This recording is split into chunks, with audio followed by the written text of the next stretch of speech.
கிறிஸ்துவில் பிரியமானவர்களே, ஆண்டவராகிய இயேசு கிறிஸ்துவின் நாமத்தில் உங்களை வாழ்த்துகிறேன். நியாயாதிபதிகள் 8:28 தேசமானது கிதியோனின் நாட்களில் 40 வருஷம் அமெரிக்கையாயிருந்தது. உங்கள் வாழ்க்கையில் ஒவ்வொரு நாளும் ஒவ்வொரு சூழ்நிலையிலும் ஆண்டவராகிய இயேசு மட்டுமே சமாதானத்தையும் மகிழ்ச்சியும் ஆறுதலையும் தேறுதலையும் கொடுக்க முடியும்.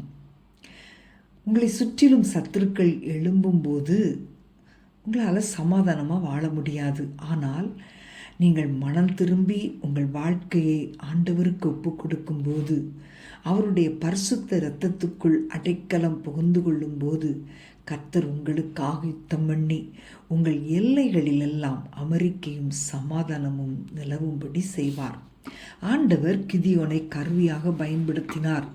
அவனுடைய நாட்களில் மீதியானியர் இஸ்ரவேலருக்கு முன்பாக தாழ்த்தப்பட்டார்கள். அவர்களால் திரும்ப தலையெடுக்க முடியவில்லை. தேவன் இஸ்ரவேலருக்கு சமாதானத்தையும் ஆறுதலையும் கட்டளையிட்டார். அன்பான தேவனுடைய பிள்ளைகளே, உங்கள் வாழ்க்கையில் எதிர்கொள்கிற எல்லா பிரச்சனைகளையும் தேவனால் மட்டுமே தீர்க்க முடியும் என்பதை உறுதியாய் அறிந்து கொள்ளுங்கள். அது உங்கள் குடும்ப பிரச்சனையாக இருக்கலாம். உங்களை சுற்றிலும் சமாதானத்தை கட்டளையிட இயேசுவால் மட்டுமே முடியும். இன்றைக்கு உங்கள் குடும்பம் இயேசுவின் இரத்தத்தினால் மூடப்பட்டிருக்கட்டும். சர்வ வல்ல தேவனுடைய பராக்கிரமம் செய்கிற கரம் உங்கள் வாழ்க்கையை மூடும்படி அவரிடம் கேளுங்கள். பிரியமானவர்களே, உங்களுடைய வாழ்க்கை தேவனுடைய பார்வையில் பிரியமாயிருக்கும்போது அமைதியின் ஆவி உங்களை ஆட்கொள்வார். உங்கள் சுக வாழ்வு துளிர்க்கும். ஆசீர்வாதத்தின் அடுத்த நிலைக்கு முன்னேறி செல்வீர்கள். ஆனால் தெரிந்தோ தெரியாமலோ எந்த விதத்திலும் கர்த்தரை துக்கப்படுத்தாதிருங்கள். தனிப்பட்ட விதத்திலும் குடும்பமாகவும் அவருடைய பரிபூர்ண சித்தத்தின்படி அவர் உங்களை வழிநடத்தி செல்லும்படி முழுமையாக ஒப்புக்கொடுங்கள். அப்பொழுது கர்த்தர் உங்களுக்காக யுத்தம் பண்ணுவார். சமாதானமும் உங்களை ஆட்கொள்ளும்.